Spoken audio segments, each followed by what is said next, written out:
AI, turn it on. Okay.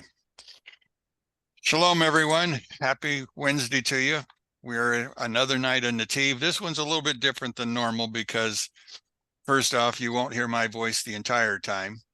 I've brought a friend. I've had a friend for a long time, although most people don't recognize that I have friends, but I do have friends. Oh yeah. And the one I've got is now talking a little bit. But I want to talk about is October 7th and the red heifer. Now, all of you remember, if you will, I taught the book of Daniel. And in the book of Daniel, we came to chapters 9, 10, and 11 in the book of Daniel. And there, what happened to it? There it is. I showed you a map. Here it is. Here's the map that I showed you. Basically, Daniel's 70 weeks. If you literally take 70 weeks and call them sabbatical weeks, you have 50 times 70, which takes you from the very first day Israel entered the land in 1406 BCE, all the way to October 7th, 2024. That's the map that we're following. Now, according to the map, we've reached the end of the time of the Gentiles, as I would understand it. Now we are speaking specifically about Israel. And so as we're looking at that, I want us to understand that what we're really looking at is those events that are going to be taking place. Now, living in the United States, one is not privileged to hear all of what's going on in Israel. That's true. And because we don't hear everything that's going on in Israel, we find ourselves trying to make sense out of what's going on.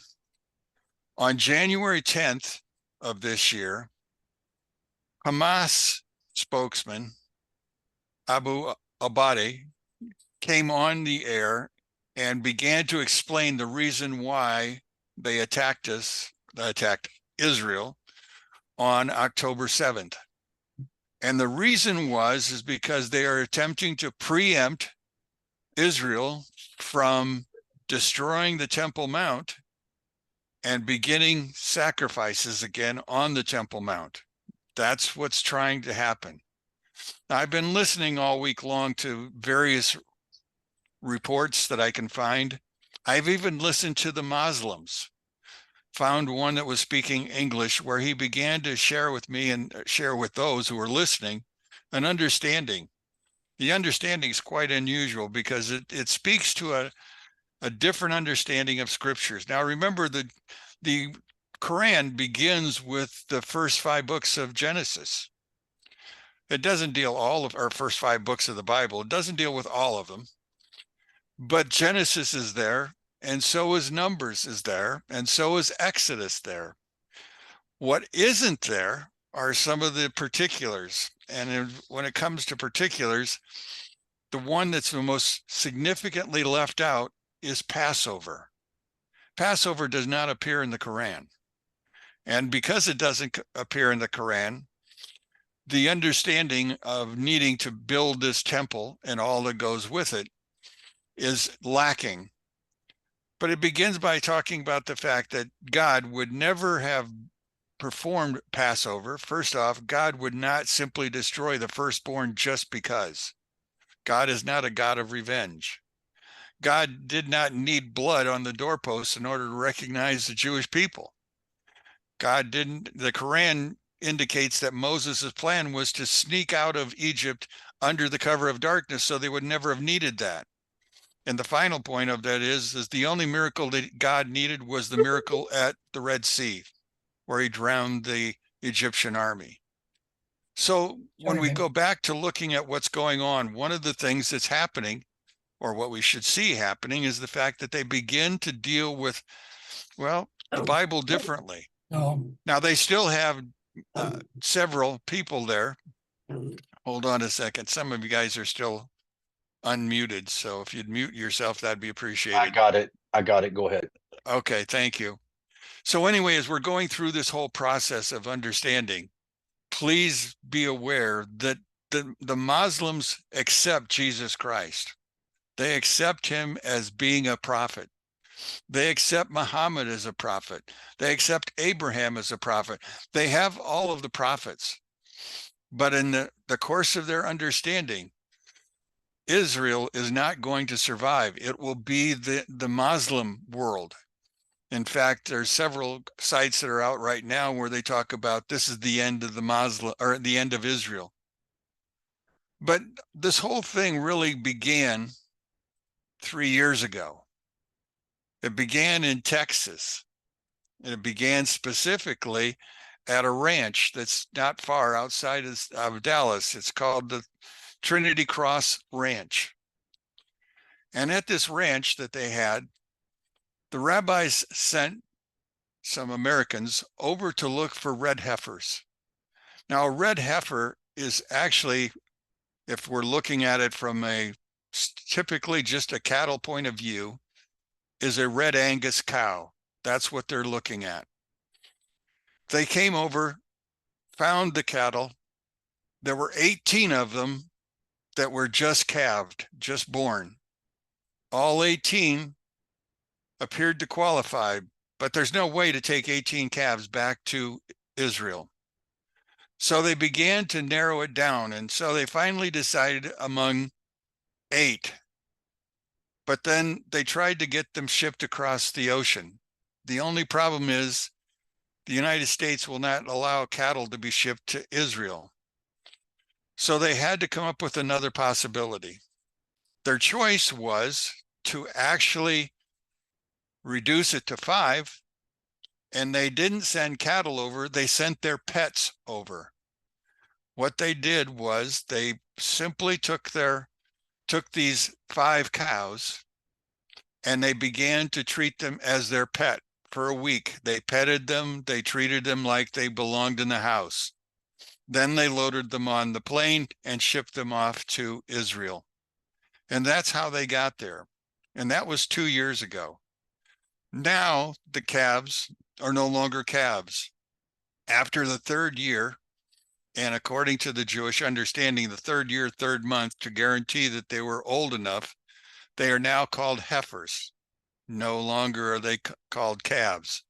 And so they are now ready to be used in order to begin what they call, or what the extreme Israelis call, the time for the sacrifice of the red heifer, in order to begin worship again. Well, I know a little bit about it, but I want to share with you Larry Borntrager. Larry has been in Israel. He and I have gone to Israel twice. He's been there every year since what, 1988 or something like that, Larry? So you're going to have to unmute yourself again if you can. But anyway, as he's going through the whole process of finding his unmute button. There. Okay. There you go. Okay. So let's begin, if you will. You've been on this hunt for the red heifer since the early 90s. Is that right? Actually, May 23rd, 1988 is where it got introduced to the idea that there was anything like a red heifer. So being introduced means what? Well, everybody listening in knows more about the red heifer than I did at that time, but I knew I was supposed to be in Israel, May 23rd, 1988. I thought it was to celebrate Israel's 40th year, as a developing country again. As I was leaving the convention center where we were meeting, this complete stranger started walking with me, and he was saying something about he came from a dig for the ashes of the red heifer. Well, me being a practical farm kid, I just was thinking out loud, not to him, but just, I don't know, to God or whoever, had a practical question. How do you know they're going to be ashes of a heifer? Are they going to moo at you or what? Now, usually when I hear God's voice, it's very nice. This time it was rather pointed. This isn't funny business. This is something I'm doing. I said, okay, I'm sorry. I didn't know that. Well, this complete stranger, I always like to say people's names that I know they don't mind. Dale Griffin because God uses individuals, is what I discovered. He said, "You want to see the dig?" And I said, "Well, sure." So that's how we got introduced to Vendel Jones when we went out to Qumran and May 23rd, 1988. That was the first time I even knew there was anything like a red heifer. And first time I even knew there was somebody looking for the ancient ashes of the red heifer that still would have come from the cow that Moses and Eleazar would have first burned. So, yeah, that was my introduction. You went out to the dig and you met Vendel. What made Vendel go out looking for the ashes of the red heifer? Do you remember the story you were telling me? Well, he said he goes back to the time he was in his mom's tummy. He said that she would roll up a newspaper and read the Tanakh over, no, actually the Torah, I guess, yeah, the Torah over and over again through this rolled up newspaper while he was still in her tummy. So he said he started before he was born with sort of a idea that there's something there to be aware of. So when he was there in 1967 during the Six-Day War, he made friends with some of the army people because of his color blindness. He was able to pick out Jordanian camouflage, and he helped the Israeli tanks take care of the Jordanians where they couldn't even see where they're at. So he became a very well-liked person among the army IDF. So anyhow, they gave him permission to sort of drive around Israel wherever he wanted to go. And he always thought there should be some record of the idea that Jeremiah was warned by God to hide the things of the temple and the tabernacle somewhere out in the Jordan Valley area. So that's where he started looking, and for some reason, he wasn't a treasure hunter. He was looking for a bowl of ashes. So that was always his goal when I first met him, that it was to dig for the ashes of the red heifer. So yeah, that was his goal, to try to find that bowl of ashes. For those people who are going to listen or are listening now, Vendel was not always B'nai Noach. Vendel began his life as a Baptist. His mom was a Baptist. He actually went to Dallas Theological Seminary for a while. He then went over to Israel. But in the process, I found fascinating when I sat with Larry and Vendel in, I think it was Larry's house. We were sitting there talking, and he began to share with us some amazing stories. The fact that he could sit on a hillside and look across the Dead Sea into the area of Jordan and could see the camouflage units. He also ended up, I guess, was so close, he ended up losing part of his hearing. Isn't that right? Because he became deaf. Yes, he didn't understand Hebrew too well at that time. So he was out front with binoculars pointing out where the camouflage was, and they warned, fire or whatever in Hebrew, and he didn't understand it, and he was right in front of the tank, and the shell going off, ruined his hearing. Yeah. So anyway, he began that way. But how did he get down into the Qumran Valley? Talk to us about his first wife and how she helped him with the copper scroll. Well, actually, would have been his second wife. Lois was his first wife. She passed away. She wouldn't have had any Hebrew input as far as a copper scroll, but then he married an Israeli gal, Sahaba, and she, of course, was fluent in Hebrew. So she would read the book that was translated from the original Franciscan priests that actually were involved in the dig, and she kept finding mistakes in the translation. And they sensed later on that it was actually not mistakes, but they did it, yeah, on purpose so that people wouldn't head out there looking for treasures, is sort of what they came up with. So yeah, Sahaba helped quite a bit as far as um, understanding the Copper Scroll. But at that time, it's another whole story. But Pesach Bardon was actually involved. He was an archaeologist, Israeli, during the time that Jordan was actually in charge of that area. But he had permission to do some excavating along that line. So that's where Vendel started walking the valley. And, the Copper Scroll was found in 52, but it wasn't made public or wasn't translated until sometime later. But he had enough of the Copper Scroll that he was walking down that area, and in the Copper Scrolls it says, in the desolations of the Valley of Achor, between Jericho and Sukkah by the Wadi Hakipa, that's what I call the X and the Y, that there's different people that I hear or see that are also using the Copper Scroll. They have the X, but not the Y. And the reason Vendel found the Y, he said Pesach Bardon had names of wadis, but he couldn't find all the wadis. And Vendel found the wadi without a name. And when you look on top of the wadi, it had sort of like a kippah top on it. So that's, to me, is the X and the Y. And then the Copper Scrolls describes, a cave with a column, which when you were there, you could see it was like a 2-mouth cave. So that was the process that Vendel went through, simply walking that area, and Pesach Bardon helping him to locate what I call the X and the Y in order to place the Copper Scroll on the ground, as Vendel would say. Yeah. Yeah, that's an interesting part of it. If you stop to think all the things that happened in that area, I mean, the Essenes were just to the north of that. You had across, you could actually see the Valley of the Passengers, which is spoken of in Ezekiel 38 and 39.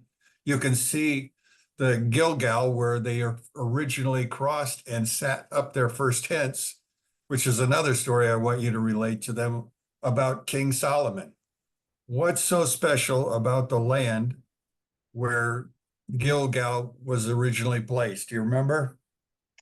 Yes. The Copper Scroll says behind 40 placed stones, there's the Mishkan, or the tabernacle. And some of the rabbis that Vendel was working with said, if it's God's will, Hashem's timing, if the tabernacle comes out, where should it go to? And according to, and okay, I'm not a scholar like you are, but Amos, Hosea, there's different places where God says that he will woo Israel out into the wilderness, as in the days of her youth, when she first came in out of Egypt, and meet with her there. Well, meeting with his people always included the tabernacle. That was the meeting place. So they said, if it's God's will and timing, if the tabernacle comes out, it should go back to Gilgal. So they asked him if he could find Gilgal. And again, I realize there's always different opinions, but this is just what I'm saying, what happened when we were looking for it. When Vendel went to get permission from the IDF in the area, his ex-army buddy said, no way, they won't give you permission to go out there. It's right along the border of Jordan's, the military fence there. And but Vendel being Vendel, he went ahead and tried. Well, there just happened to be a kippah wearing archaeologists with the IDF army at the point. And I guess they always have an archaeologist, because if they go into a new area, the IDF, then there's an archaeologist says, no, don't take your tanks over there. Be careful there. There might be an archaeologist there. So anyhow, he said, well, this is too interesting. Give him permission. So we got permission from the IDF in the area. We had a military escort out just north of the Dead Sea, because somebody from NASA told Vendel that there is a satellite photograph process that will register 1/700th of a degree difference in temperature. So if you would go in your backyard and let's say there was an Indian path 5 feet under the soil, even 1,000 years ago, the compaction of that soil is still different than right next to it. So at the end of the day, when the sun's rays, heat up the soil and then it cools off, it can be 1/700th of a degree difference, and that it'll show up on a film. You run it through a computer and you can see where all of these things are. So using that satellite photograph north of the Dead Sea, there was definitely an area that was different than anything else. So we went into that area. They took us through a minefield, and you could see the Jordanian military fence right next to us. 6 of us had our what we call anomaly rods. Do people need to be educated about anomaly rods, Steve, or do they know what that is? No, they live in the city, so they probably don't know as much as you do. Well, some of them do. I Okay. know Rod grew up in the farm, but that's beside the point. Go ahead. Yeah. Go ahead and Anyhow. explain it. It's important. Okay. If you look for water, people use peach branches or whatever, but a person can also use bent wires and just hold it in your hand. And if the magnetic field is disturbed in the ground that you walk over, and you sort of gear your mind, your brain. Ross is showing you some now. You see Ross. Okay. Ross, talk so you can show on the screen. Show it to people so they can see what it is. There you go. Okay, these are copied. There. That's it. That's it. What we had. Thank you. Better to see it than try to explain it. So 6 of us had those, and we all had people behind us with flags. We had no idea what we were going to find. As we started walking, those would cross because they detected a certain disturbance in the soil, and they'd put a flag down. And pretty soon the flags started sort of lining up, and it went up towards north, towards Jericho, and there was a pile of stones there. Well, the thing is, that was nothing but clay there. So when you see stones, it's like, oh, that's what we were looking for, probably. So off to the east of that little bit, we did uncover stones that were laid together without cement or anything. It was about 20 some inches high, 20 inches wide. Well, then you have to ask a practical question. Something like that, did it keep animals in? No. Did it keep animals out? No. It was the gedera, or the wall around the area of the tabernacle, because the warning was that if people got too close, the best way I can say is that the Shekinah glory of Hashem was so strong it would sort of like suck out the souls of the people. That's my practical farm kid way of saying it. So anyhow, but what was amazing, I was walking around on the inside, and there was definitely a wall around the area. On the south side, there were like 2 walls running parallel, and in the middle of that, I detected with my rods like an altar with, I could see the ramp going up to it and everything.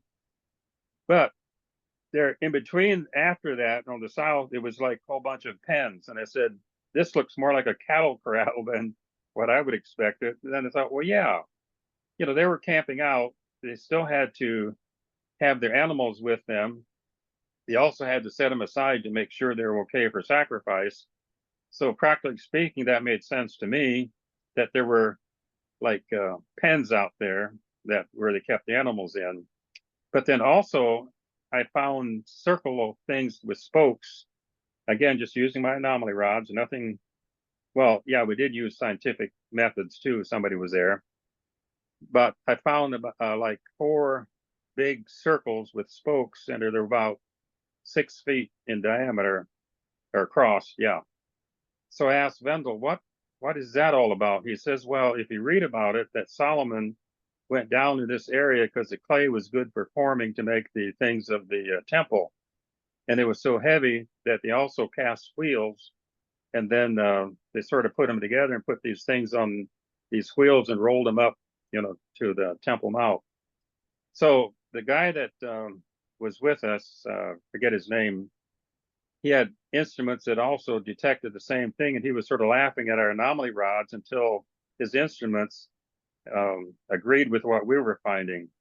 And what we were finding was hardened clay, and he was sort of puzzled because he said, according to the instruments, it's clay like everything around it, but it's a different stage. So Vendel said, "You mean like fired clay?" And he said, "Yeah, that's probably it." Then Vendel said, "Well, his understanding is if they would have formed the base, the things for the temple down there, and then poured the molten metal in it, it would have baked the clay." So technically, if we'd have the right to dig that up, you could probably find all the pieces if you could put them together and come up with exactly the same things that they made for the temple. But what was interesting, after that evening that what we say we discovered Gilgal, we went up to Kfar Lamim, and Rabbi Grosvenor said, "You realize what day it is on the Hebrew calendar?" We said, "No." It was the 10th day of the first month. And if you read in Joshua, after Moses' breath was taken, God tells Joshua to take the children of Israel and cross the Jordan River, and they camped at Gilgal on the 10th day of the first month. And that's exactly the day that we found this. So again, there's nothing scientific behind that, but it's just one of those things where, like I say, there's other opinions where Gilgal is, but if the tabernacle comes out, that's where I think it should go to personally. So Okay, that's the Gilgal story. Let me add to the Gilgal story. In the book of Amos, chapter 9, it begins in the 9th verse of Amos 9. It says, "For behold, I decree that I will shake out the house of Israel from among the nations, as grain is shaken in a sieve, and not a pebble falls to the ground, and they will perish by the sword, and the sinners of my people, those who say, not because of us will the evil approach us any sooner. But on that day, I will raise up the fallen booth of David.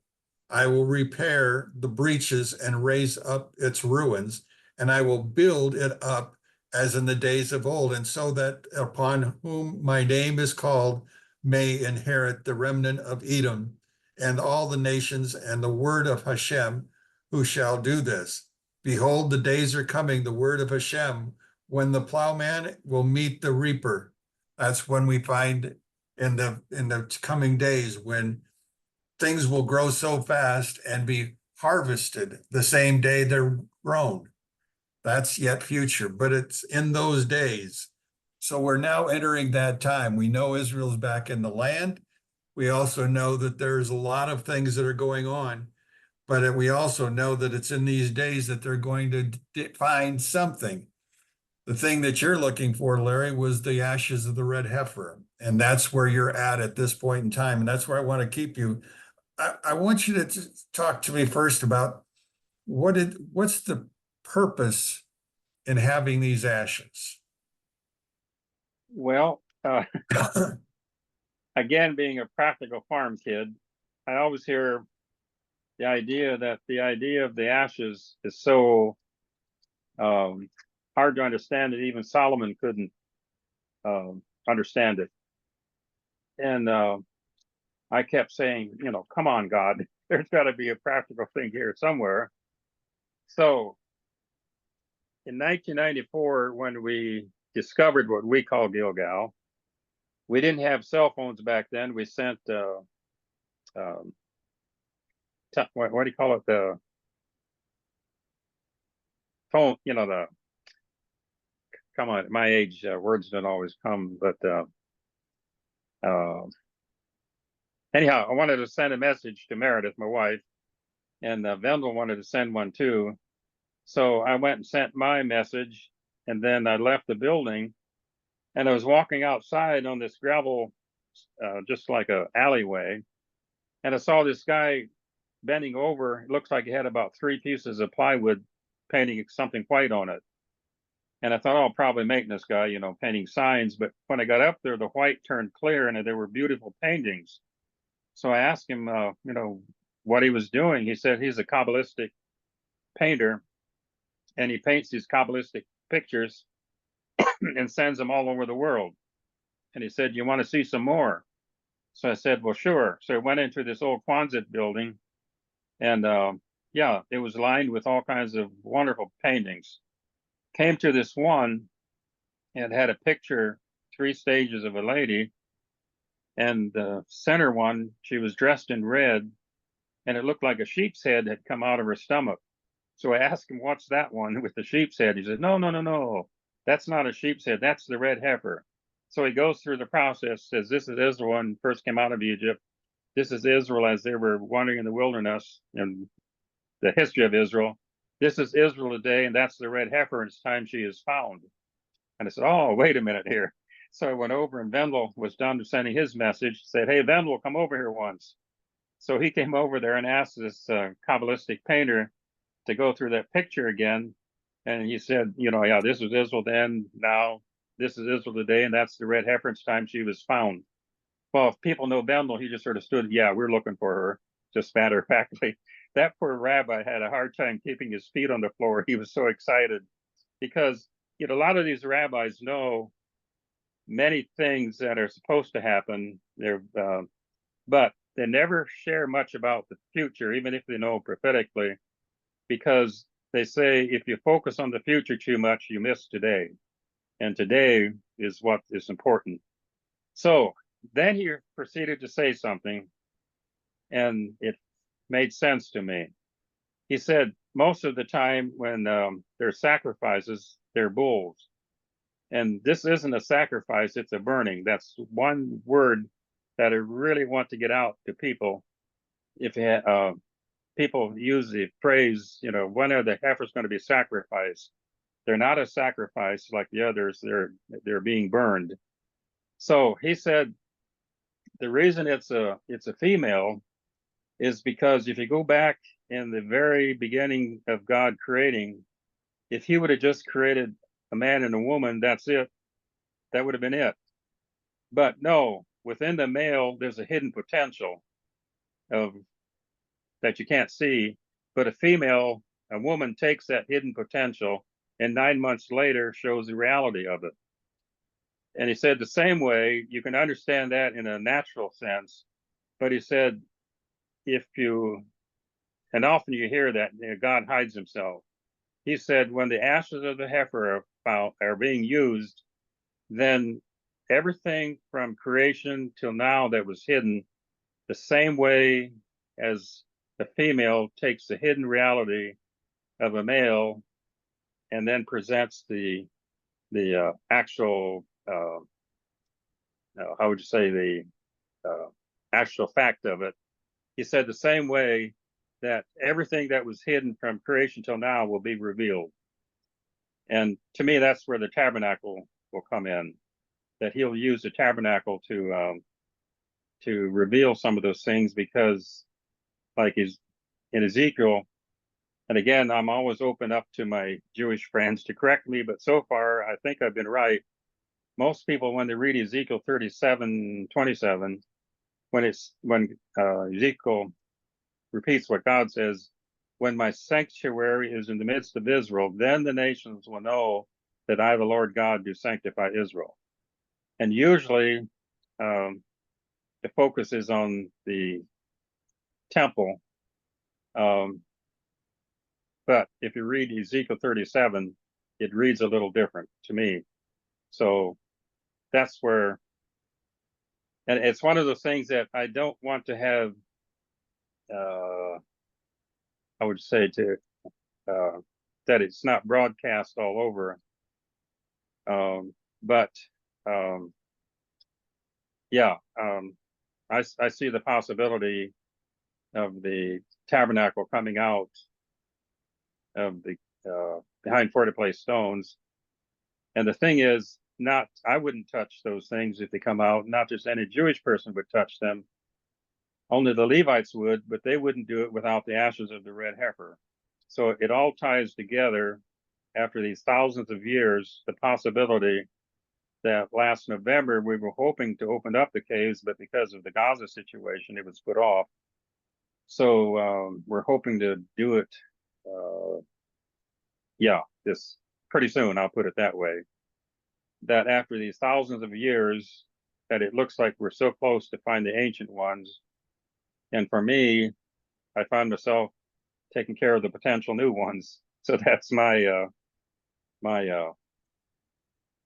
what I've been involved in. Yeah. So Okay, well, anyhow. before you talk about that, let me read you another scripture from the book of Ezekiel from the previous chapter. It begins in verse number 24. I will take you from among the nations and gather you from all the lands, and I will bring you to your own soil.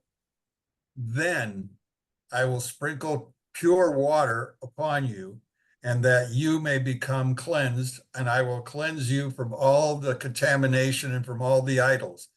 Then I will give you a new heart, and a new spirit within you. I will remove the heart of stone and your flesh and give you a heart of flesh. I will put my spirit within you, and I will make it so that you will follow my decrees, guard my ordinances, and fulfill them. The ashes of the red heifer, that's what's going to cause the contamination to go away. That's how significant they are. Now, before he goes into talking about the ashes of the red heifer and how he works with the cattle, Larry's been there working with the cattle, but I want to share with you one other thing before we go. October 7th, we began this process. The Arabs now agree that part of this battle is about is to keep the Israelis from actually beginning to build their temple. There are extremist rabbis who have already purchased land on Mount Olives for the purposes of sacrificing the red heifer. That now Burning. Yes, I'm sorry. Yeah. I'm so used to. Yeah. So anyway, now that I've been corrected, no, the idea is that before they can burn that heifer, they've got to get it there, but they've got the land for it, and they're trying to, again, the extremists are intending to build the tabernacle or build the temple, and so they think they need to get this whole thing started. If you go back to the book of Ezra and Nehemiah, when you go back there, you're going to the Second Temple period. You're going to the time when they're going to be built, when they wanted to build the temple. Remember, Cyrus gave them permission to go back to the land. Many of them did, not a lot, but many of them did. And they began by building the altar. They found the location, they built the altar, and everybody scattered. They went and started building their own homes and taking care of that. They later will come back and they're beginning to work on construction of the temple. But in order to build the temple, they're in tough times because all of their Arab neighbors, according to Ezra 4, do not want it to happen. So therefore, they put up a big fuss. Eventually, they get Ahasuerus to stop the building. But again, Darius, who follows him, who was Esther's son, allows them to begin to build this thing. Once he begins to build this thing, the Arabs begin to fight. They begin to try to attack the whole thing so that the temple cannot be built. But in order for the temple to be consecrated, what did they need? They have to have the ashes of the old red heifers and the new heifer that they found. So that was one of those conditions that's never mentioned in the scriptures. It's in the Talmud, but it's not in the scriptures.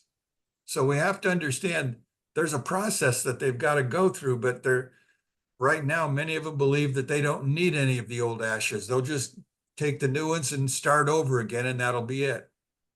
Now, according to the Talmud, Rabbi Meir says that there have been 7 sacrificed, and this will be the 8th.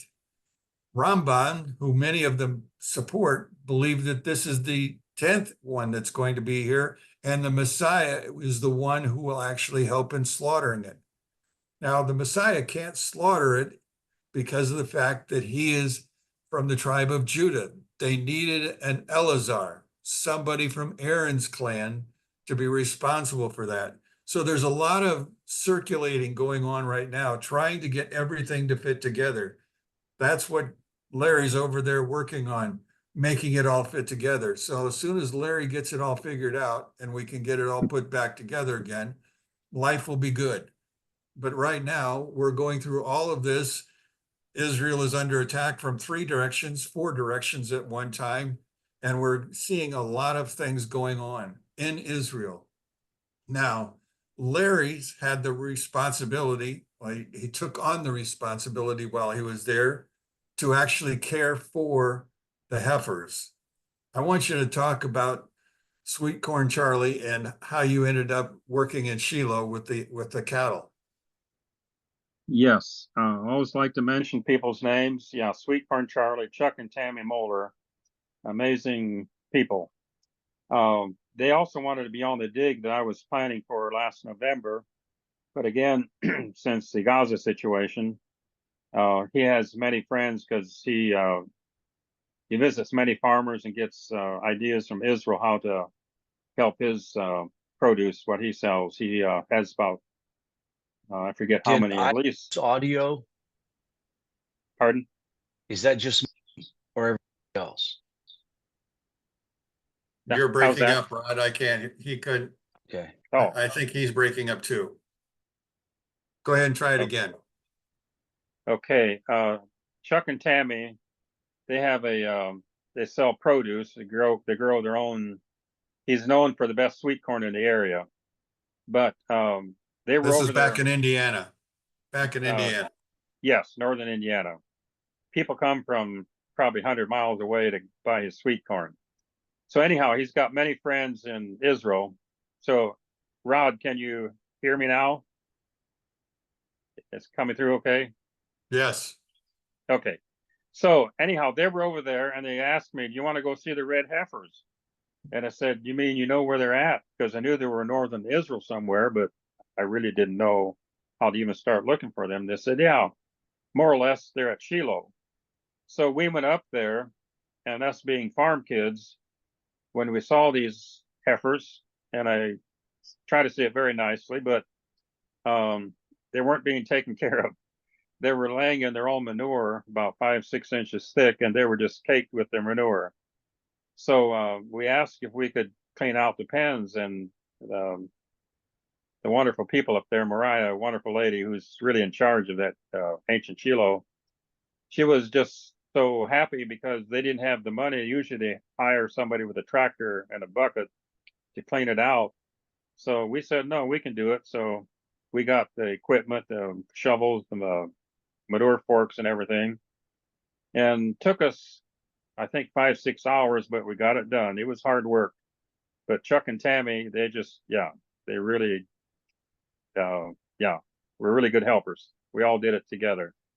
But then I said, well, it's going to be the same problem again unless we get the proper bedding. And since I live by the Sheva Mitzvot, the rabbi said that I have the right to touch the cows and nobody else is really supposed to touch them, just, for safety's sake. So the way they were caked, I thought, my, this is going to be quite a job. Probably have to, soap them down and brush them and everything. But once we gave them the proper bedding, they're cleaning themselves up, and now I'm very happy.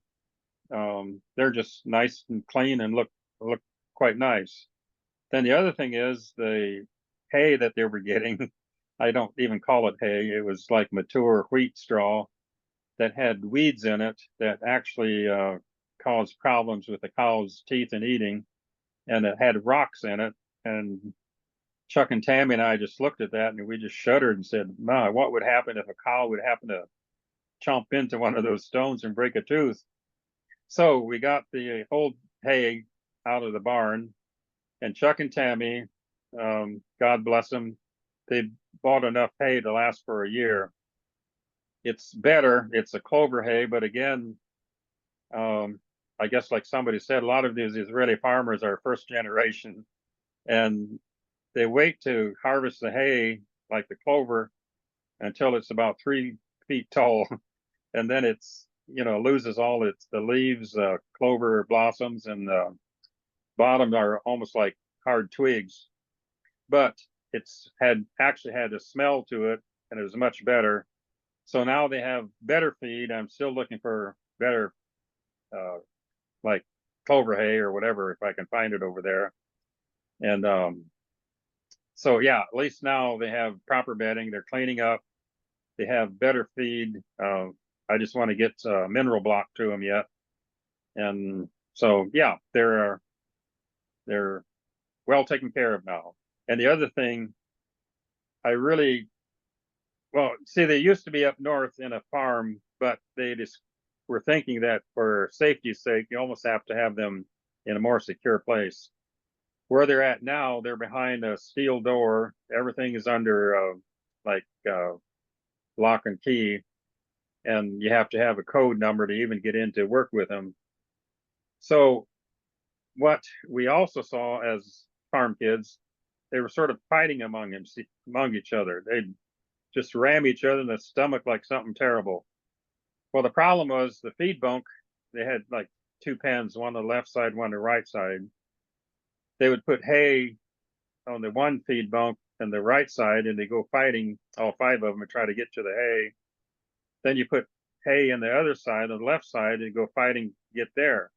So just like fighting all the time. So Chuck and Tammy and I said, let's move the feed bunks together. And then that way they can all stand in a row and they don't have to fight. Now I have some great pictures. They lick each other instead of fighting each other.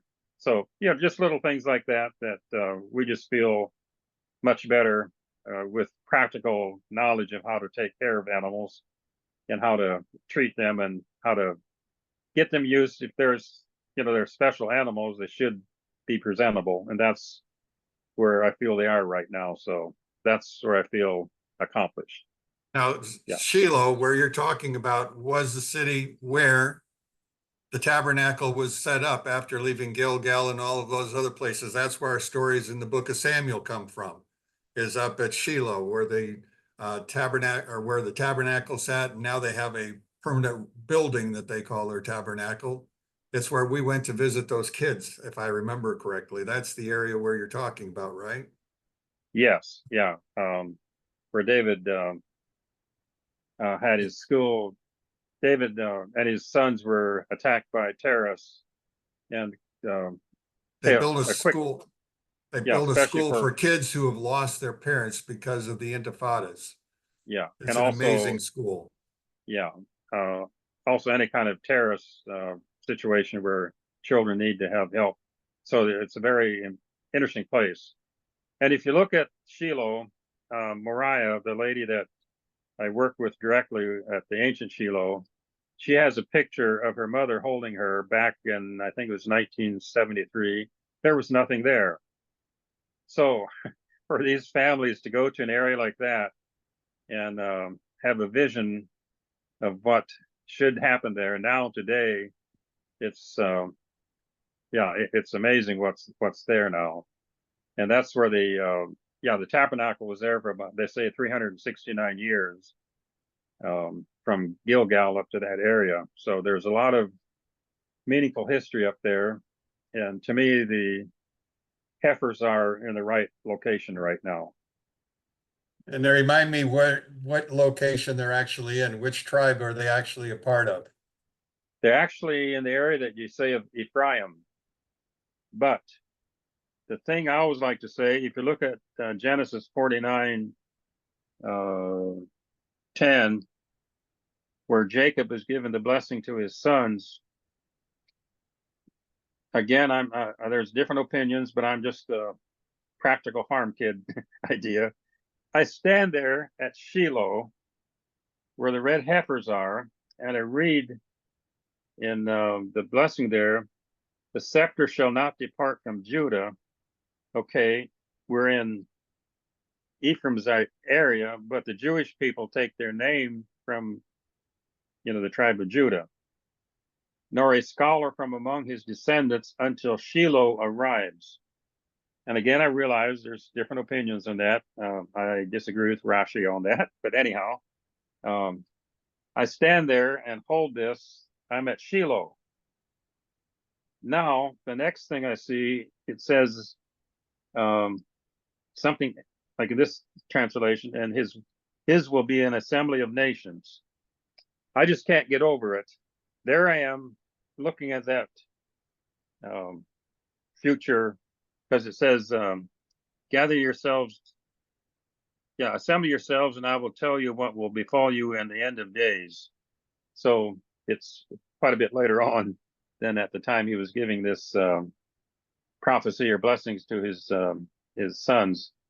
So here I am standing at Shiloh. I look at that. The nations are coming from all over the world. When I was up, there were some from Papua New Guinea. There were some from South Korea. There were some from China, Japan, South America, South Africa, Hawaii. I mean, all over the world. There are nations coming to Shiloh to see the red heifers. And Moriah reads directly, from the Torah. And there's two things that I encouraged her, that if those two things, that the people from the nations are coming to Shiloh to look at the red heifers, because there's something that I noticed that she didn't notice.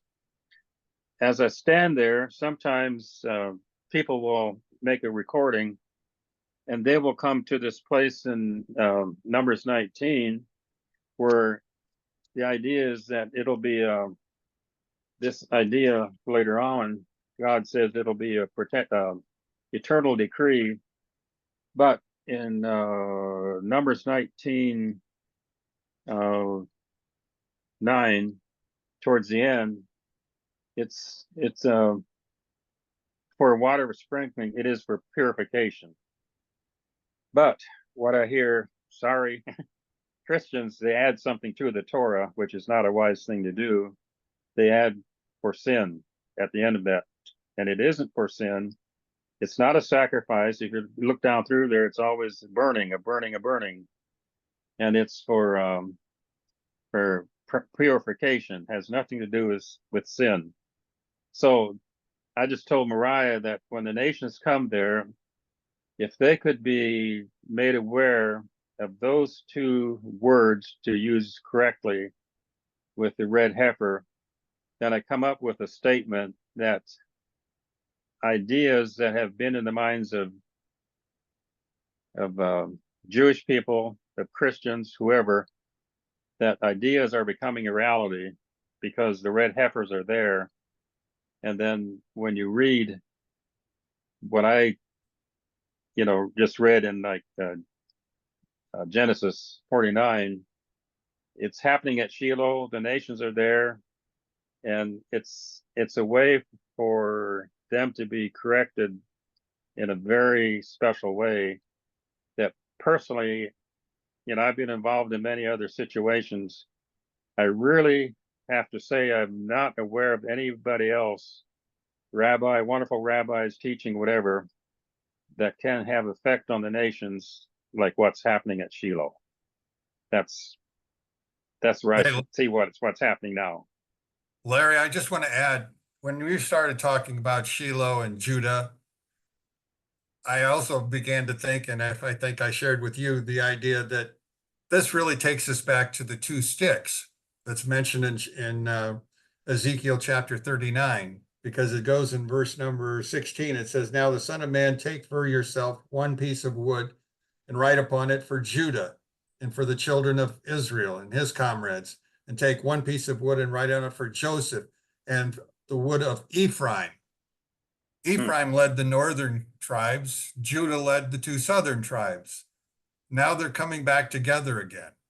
I just see that there's a whole lot happening. Also, before you get finished, I want you to note 5 cows were taken. How many cows still count? So, 2 of them definitely. The third one had some eye problems, which doesn't completely disqualify her. They're sort of watching, but 2 definitely. One has sort of warts on the side of her neck, and the other one, which isn't actually a red heifer, isn't a red Angus. It's another breed that I've never heard of before. It's still red, but it has some white hairs, which disqualifies that one. So there's two of them that are definitely still qualify, a third one potential. So technically they have 3 heifers left as opposed to the 5 that they originally started with. Yes. And right at first, when I sort of got involved there, the space, the feed, the expense and everything, the first thing I was going to do is suggest that you get rid of the ones that don't qualify anymore. But they do have another idea that completely changed everything I'm involved in and try to help in the future. They want to artificially inseminate the ones that don't qualify, because that way they might have new little red heifers born in Israel for future situations. So that's the next phase that I'm trying to practically help, because yeah, it just needs somebody who can sort of sense animals, what they're doing, how they're doing, and that's another phase that's also being that I'm being involved in too now. So yeah. Okay, I want to go back because my mind has been scattered. I want to go back to the cave of the columns, and I want to go back to not that cave, but I want to go back to what Glenda and Tony found that you were a part of, and that was the finding of the incense. Do you remember that story? Yes. Okay. In '89, Sahava, Vendel's wife at that time, said, to her understanding, according to the Copper Scroll, there should be a cave further up the hill facing the south of the north. Yeah. So 4 of us went up on top of there. We were looking around and we couldn't find anything. 3 of us had given up. And again, it was Del Griffin. He was one of the 4. He was the guy that introduced me to the dig for Ash of the Red Heifer, that complete stranger, for some reason, was telling me all this. He said, hey guys, it fell into a hole. So we went over there, and sure enough, he fell into a hole. And yeah, I guess it's okay to say now, but they took some friends up there at nighttime and started cleaning out that hole, and it came out to the front. Otherwise, we never would have found it. They had it so well hidden. So in '92, we started cleaning that out. And actually, as we went through, we came, well, you could see a layer of stones, rubble, exactly the same distance apart. Which, if you'd see that once or twice, you might say, well, it could be natural, but not after the 8th, 9th time. And actually, was my son Tony, when we were coming up, Tony Hurst and Tony and Glenda Hurst. Glenda found the larger portion back inside, but I always like to say, people that actually were involved in certain things. When he and I were up the front of the cave, there was a stone in the entrance of the cave, and there was this substance that looks like coffee grounds in front of that stone. So we showed it to Vendel, and he said, oh, that's just, it was wet from, having water jugs or something on top. So we didn't think much about it. But then later on, as we got into the cave, then Glenda was in there digging and came across a lot more coffee ground looking things. And we were tossing this stuff off the side of the hill because it didn't have any aroma, didn't know what it was. But normally in a excavation like that, if you find something different, you put it in a container, or in this case, a plastic bag. And it happened to be out in the stone in the hot sun. And then Tony Hurst came along and opened up, says, this smells like cinnamon. And Vendel says, hold everything. So we sent a sample into the Weizmann Institute. They called back right away and said, well, these are the spices that you read about in Exodus 30. So then we kept saving it, and I weighed it all, and we had 600 kilo or 1,500 pounds of the spices that were in the bottom of the cave. And right at first we thought, well, it also can't be too important because it was in the bedrock. And some of the rabbis said, no, anything that holy cannot be stored in human containers. It either has to be in stone containers or in bedrock. So it's just opposite of what we thought. Then Terry Hooter, he was a paleobotanist. He did a test on it.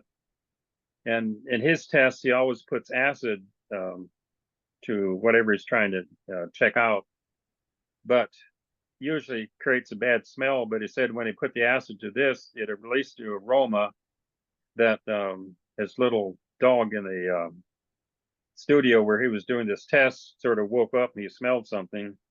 He said when he went into the house, his wife and daughter wondered what kind of deodorant or whatever he has on because they could smell it. He said that the vent pulled the aroma out of his place where he was working. And for a month later, when the conditions were right, the aroma would come down off of a tree that was right outside his, where the vent was pulling the aroma outside. It was so strong. So they say that, you know, when they used it in Jerusalem, the women wouldn't wear perfume because, you know, the aroma was so strong that it was just almost overwhelming. So yeah, those were the spices that we found in 92. And So then you're, in the Copper Scrolls, it says beneath the spices, there's a purification. So that's the area that I want to focus on when we go back and dig up at the Spice Cave, where you've been at the Spice Cave, right, Steve? So beneath that, I feel that's where the clow or the ashes of the heifer are underneath that Spice Cave. well, isn't that what the Copper Scroll supposedly is saying? From what they were reading it they interpreted it that that's where the Kalal would be underneath that spice area. That's one part it says anyhow, beneath the spices, there's a purification. We did do a ground penetrating process there back in between 92 and 94. And it does show some sort of a cavity underneath there that we haven't explored yet. So I always say it's always speculation until you find it, but that's what we speculate. Yeah. So I feel we're that close, hopefully. Yeah. And then, like you say, after these thousands of years, the possibility of finding the ancient ones that would then be mixed in with the new ones, that there are potential new ones now in Israel. So you start lining things up and you say, this is getting interesting. So we'll see. It is getting interesting. Anybody have a question or want to say something besides me and Larry? Rod, if you want to say something, don't forget to unmute yourself. Nope, you're still muted. Sorry, I'm here now. We have a great scholar of Hebrew literature, Ross Nichols, with us right now. And so we're so happy to have him join us in this discussion. I understand you and Ross know each other well. And yes. I would be interested in developing questions and dialogues that would help draw out more information for us all. So who would like to be first? Ross, I don't mean to put you on the pedestal, but you might know some questions that we should know. No, I tell you, I just when you messaged me and told me that Larry Borntrager was talking tonight, I was so excited. I've got several things going on, but I know you're moving Larry, into a new building, the whole 9 yards. Yeah. Yeah, so I'm just excited to be here and learn at the feet of people like Larry. Every time he talks, I just want to hear what he's got to say. So I'm just here quietly listening. Do you have any questions you want to ask him? Well, fortunately, I've been to some of these places with Larry, and so more importantly, like I said, I just wanted to hear some of the things that he's talking about. Having been there, having walked to these locations and heard the stories firsthand, I'm just I don't have anything that hits me right away. I know that one question I would ask Larry, and forgive me if I missed this early in the discussion, you were just over there not too long ago, right? So have you been working there recently that I missed?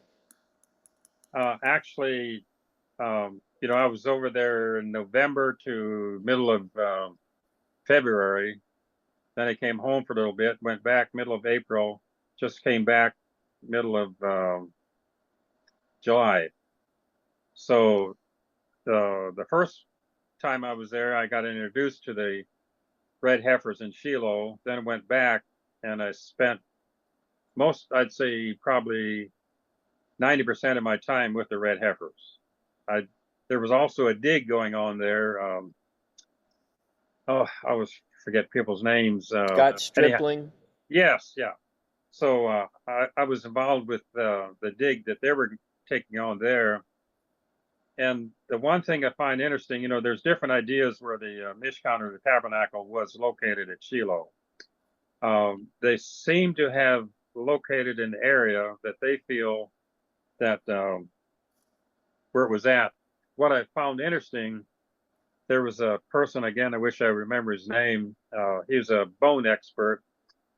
Right next to where they were doing the excavation, they found quite a lot of kosher animal bones. But what was unique, it was all from the right side of the animal. Now, those that are scholars, that'll tell you something, because if you read about it, the priests would always get the right side of the animal for their portion of meat. And they found this pile of kosher animals, but they all were on the right side of the animal. So, it's just interesting things like that I find amazing, that you can look at it and read it. And yeah, right there it says they ate the right side of the animal. So, yeah.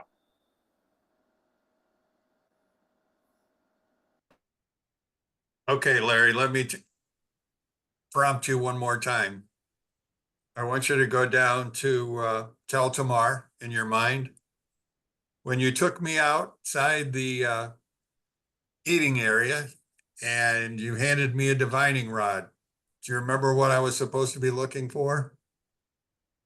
Well, the story, well, there's a couple things, I guess. I did find, well, I'll go back this way. When we were down there one time, James Tabor was telling us this story, how Rabbi Perlmutter said that there's this story that when Jeremiah was leaving Israel going over towards Egypt, he came down towards Tel Tamar and he left a scroll there.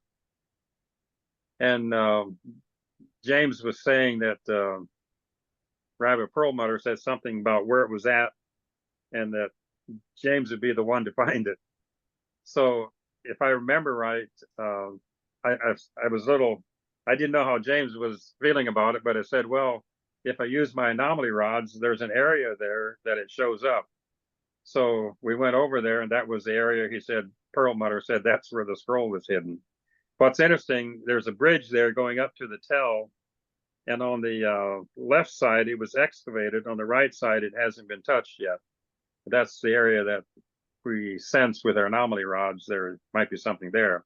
The other one was a stone further up that had markings on it that's completely different than anything else. And my anomaly rods just go crazy right there.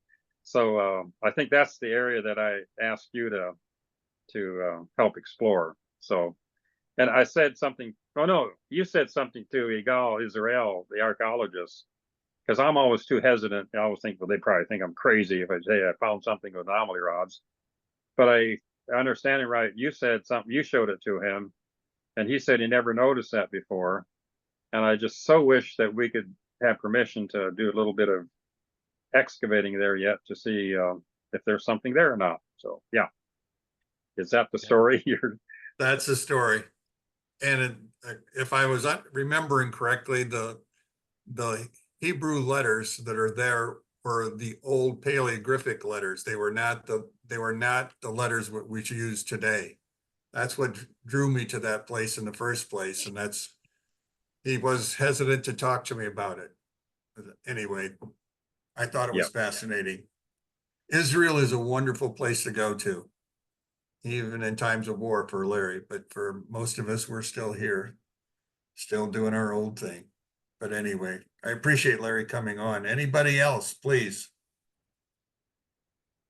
For Does Does Ron, anybody Larry, else have any questions? Bobby? Bobby's got, yeah, I was just gonna question, does Larry have plans of when he's gonna go back? yes, at this point, probably the middle of September. Um, yeah, I'm, the thing is, my lifestyle right now, I am try to keep myself completely available. That if for some reason I'm supposed to go back earlier, it might go earlier. But at this point, I'm planning towards the middle of September to go back. I feel okay leaving the heifers right now because the bedding is what it should be and the feed is what it should be. But yeah, they just text me and they'd like to have me come back again. So uh, that's my plans so far. The middle of September.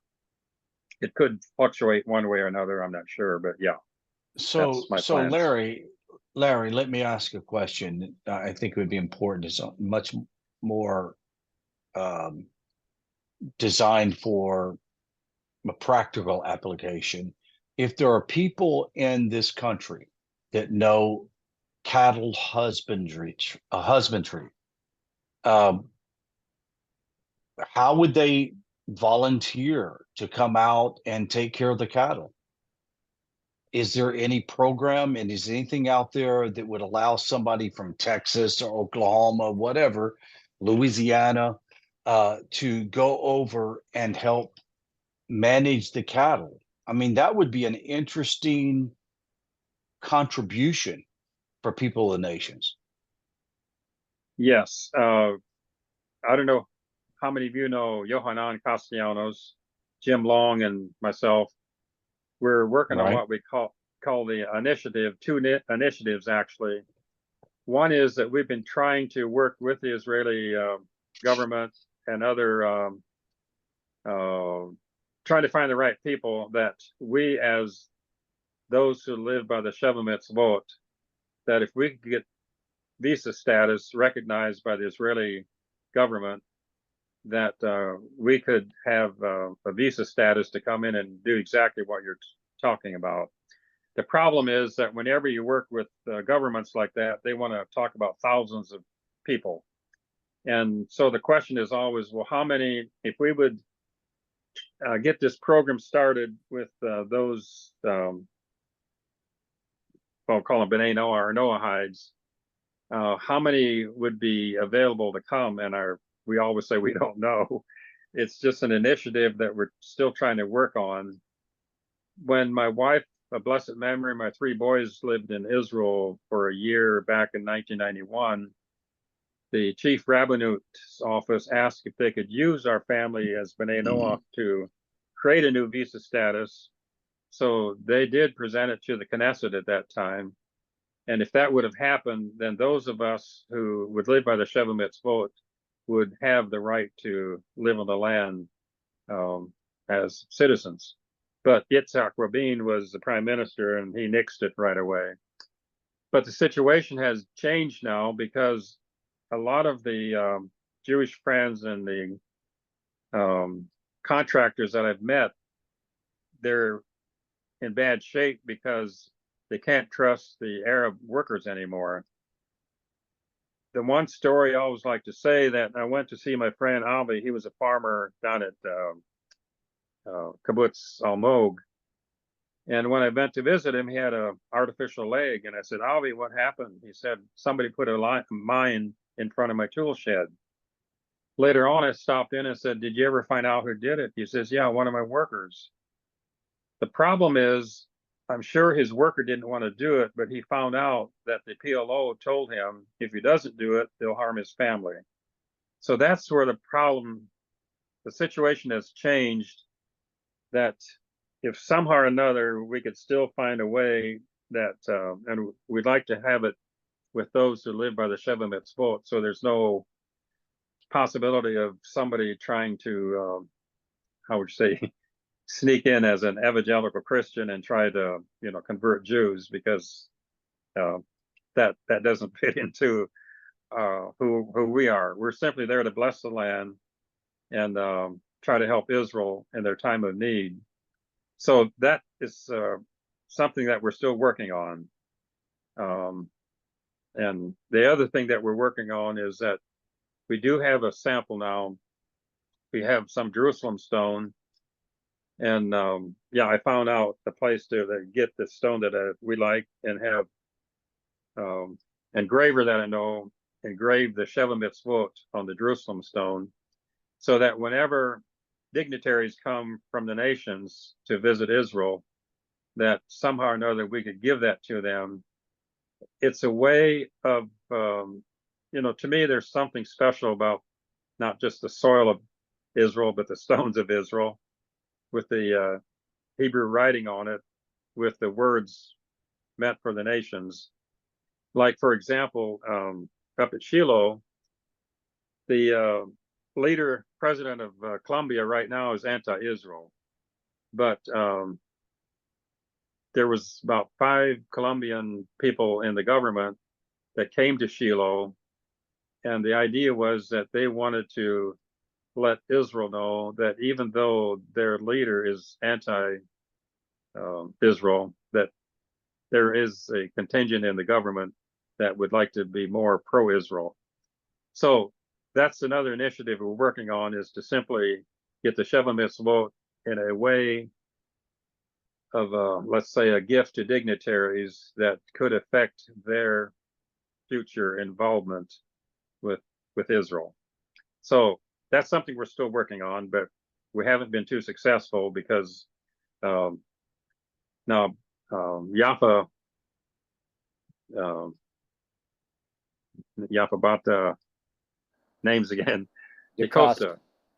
Yeah, she's a very impressive person. She's working on the Anosim, and evidently what she said last, they do have one situation in New York that it sounds like that they're actually getting the process started, but she's also involving B'nai Noach in there too, because she said, practically speaking, those who are Anosim, not Jewish yet, they're actually B'nai Noach. So she is sort of putting the two together, and hopefully we can do something with her, because she has more direct contact with the correct people in Israel, the Ministry of, Interior Ministry, whatever they need to have contact with. So that's something that's happening right now. So, but so far it hasn't happened yet. So that's where that is. Yeah. Go ahead, Ross. I was just gonna contribute. If I'm not mistaken, the ashes of the red heifer that were discovered, if I recall correctly, it was around 1972, 74 that Vendel had met up with Rabbi Richmond from the Temple Institute and presented him with a container with the spices, the aroma. Am I correct in that? Yes. Yeah. Mm-hmm. Yeah, he did. Okay. And I'm quite certain that they've had plenty of opportunity to analyze and figure out the components of such. Yeah. Yeah. There's different rabbis who also did their own studies, and it always comes up to the same recipe. What I enjoy doing is, because the Torah observant Jew repeats the recipe of the spices every day. So when I go to my friends and I hand them I have a vial of that I carry with me all the time. I'm always very, very careful who I give it to, and what to do with it. But to see their expression when, after these thousands of years of repeating the incense recipe, that they can actually hold it in their hands, it's just an amazing thing to watch. That, again, the statement I keep coming up with is that ideas are becoming a reality, and that's what I appreciate what the people are doing at Shiloh, that they're using the red heifers as a way of having people's ideas meet reality. Because I know right away I'm sure you've always heard when a new idea comes up, somebody will say, well, my rabbi doesn't say that, or, my rabbi doesn't believe that. That's fine. But now there's actual red heifers there that ideas are meeting up with reality. And I see people looking at things with a different perspective than before. Right. Then I come up with another statement. I usually have sort of a light-hearted thing to my statements. And the statement I make is that hopefully people don't miss God's move because he didn't do it right. Right according to who? That's sort of the my focus. So that's what's happening at Shiloh, is that it's an education process that I say ideas after these thousands of years are becoming a reality, and it makes people look at things different than just an idea, because an idea is an idea, but reality is reality. So yeah. I just, because of what you said earlier about the red heifers and their disqualifications of sort, I had heard a situation where the Temple Institute has tracked down what they believe is an actual Cohen from the lineage of Aaron, and they've essentially pronounced him as being the high priest, if you will. But I was under the impression, and I had heard something that had passed through, that Israel had been or was in the process of preparing to make that red heifer burnt, the burning of the red heifer, and that's what triggered October the 7th, was to prevent that from happening. Yes, that see, Steve, you touched on that a little bit, didn't you? But the thing is that when I first saw pictures of it, I saw statements that they were saying that they were going to do it before Pesach, this past Pesach.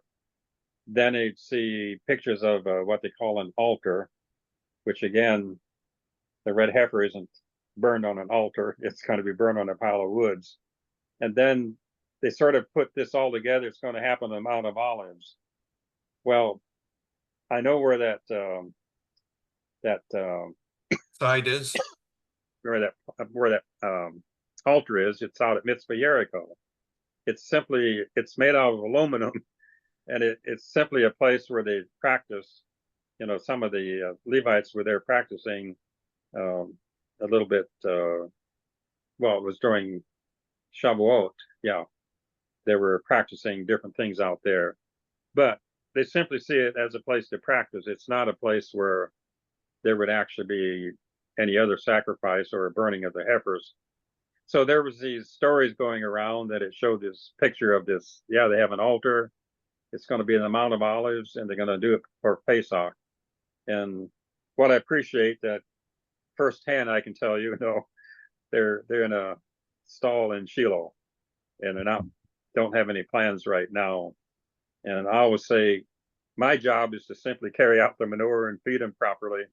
I'll let somebody else decide what to do with them, whatever. So I'm not an expert on that one. it was a year and a half ago that they actually created a high priest. They found somebody from the lineage of Cohen that they identified as being the high priest. This was done through, he's no longer involved with them, Rabbi Richmond. Yeah.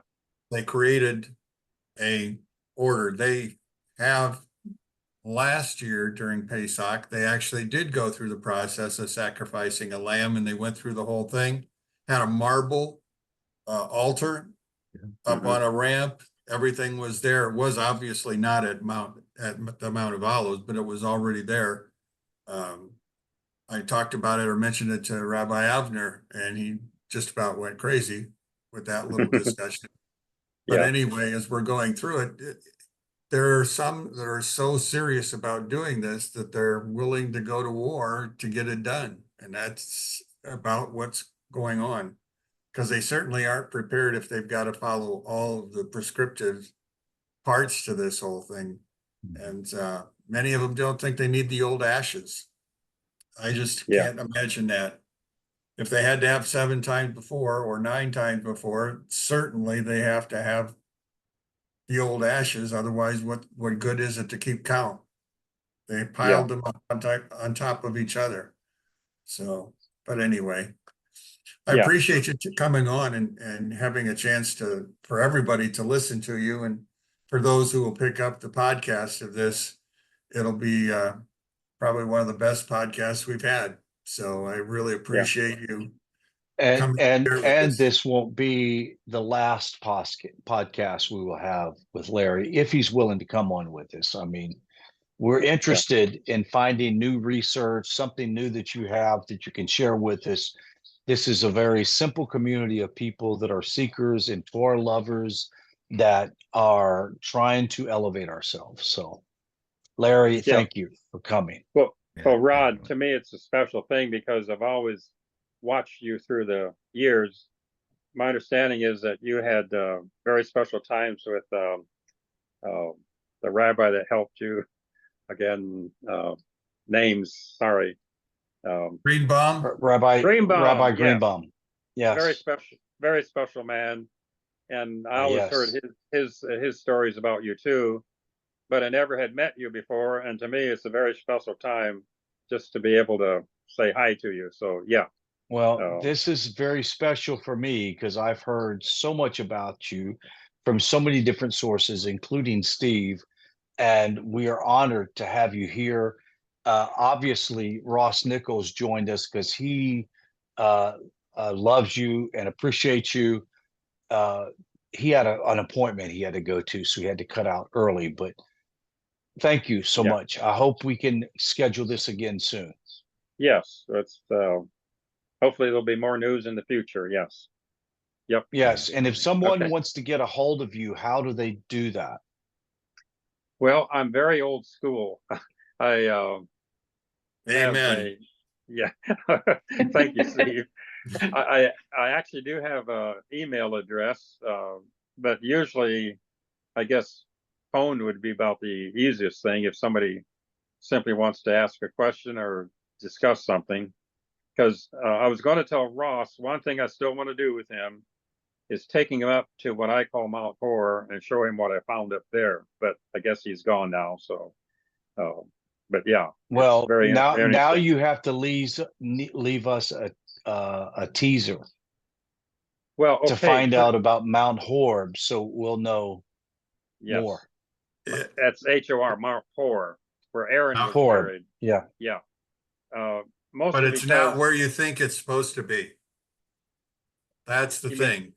Larry you and mean Larry took me over there, showed me where we were talking Oh, about. really? Yes. and see, my main point is if you follow the parsha, where the red heifer at the end, Aaron dies, goes up to Mount Hor, and from there, the king of Arad is involved. Arad is right north of where I call Mount Hor. Then you follow them, and they camped at Avoth, which today is Iravot or Tel Tamar, where there's about the only place that you could have people walk through because the rest of the area is just impassable. And then they were at the border of Edom, and what they found at the Tel is evidence of the Edomite, what they call Edomite shrines and stuff. So it all fits in that to me. I went up there with my anomaly rods and I found something that I wanted to show to Ross Nichols and James Tabor sometime. But again, it's one of those things. So what? But anyhow, it's interesting. So yeah. Well, when you do that discovery, we'd like to have you back. Or anytime you Yeah. have something new that you'd like to share, we'd love to have you back. Yeah, we're going to have a dig at Tel Tamar this fall. And again, I Beautiful. wish I'd be more straightforward in asking for permission to do things, but there's a couple places there that should be checked out at Tel Tamar because there's a lot of history happened there, a lot of history. So yeah. Anyhow, it's all very interesting. So I feel One very more privileged. one very quick quip. We were there during a storm that passed through. In fact, it was supposedly a mild hurricane on the Mediterranean, and Tel Tamar is quite a distance away. It rained that night. The next morning, Larry and I were going up on the hill, and Larry bends over and picks up an ancient Roman coin that was now exposed. That's the guy. I'm Yeah. walking through there and I can't see a thing. And then he wouldn't stop long enough for me to even begin to look for a Roman coin. We had to hurry on somewhere. Well, Steve, my practical input again is, those Roman coins. You know what that tells me? Those Romans had holes in their pockets. I think he told me that, but I'm not Yeah. sure. Yeah. All right. So That's I have good. fun. Yeah. I had a lot of fun tonight. I hope everybody else did. Yes, close we it all out enjoyed it. I'm But- going to but close it Steve, out thank now and we'll you, see what happens Deb. next time. Could I say something Thank about you, Steve Deb yet? and Bob. Go ahead. Yeah, go ahead. Oh, I'm going to tell this on. I didn't get Steve's permission, but I always tell people that they can travel over the We rest love of to Israel. hear these stories. You can travel over the rest of Israel, and I hear people say they enjoy, the food, the travel experience. But when I take them down to Tel Tamar, the desert, they experience the desert. So Steve wanted to experience the desert, so I took him down there, and he went wandering out towards evening, and I kept thinking, my Steve isn't back yet. I better go check. So I go out there, and the edge of Tel Tamar, he's sitting on this bench. So I thought, well, there he is. I'll just leave him. Next day, I asked him, what he experienced. And, my understanding is he was probably expecting some deep experience. And he said, I giggled. So, yeah. I giggled. It was amazing to be out there. In fact, every once in a while, there's a dog that lived on the campus who had been left behind. And so the dog would come out and check on me to make sure I was still okay. And then it would go back. Did that several times, but it worked out well. But I mean, Yeah. Again, going to Israel was well worth it to me. The first time I got to go with him, we did not go to any tourist sites. He took me to the places I wanted to go. I went to the place where David and Goliath fought. I went to Safat. I got to go see the graves of some of the great rabbis. Micah's grave is there. Nahum's grave is there. Just lots of different things. But you would not find it if you were on a tourist map. These are places that are special. So I really treasure the 2 times that I got to go over there with him and see the Great. land and meet the people. Yeah. Okay. Very good. All right. Okay. Yep. See you Thanks, later. Larry. Thank you. Yeah. We'll see Thanks, you later. Shalom, shalom. Okay. Thank you.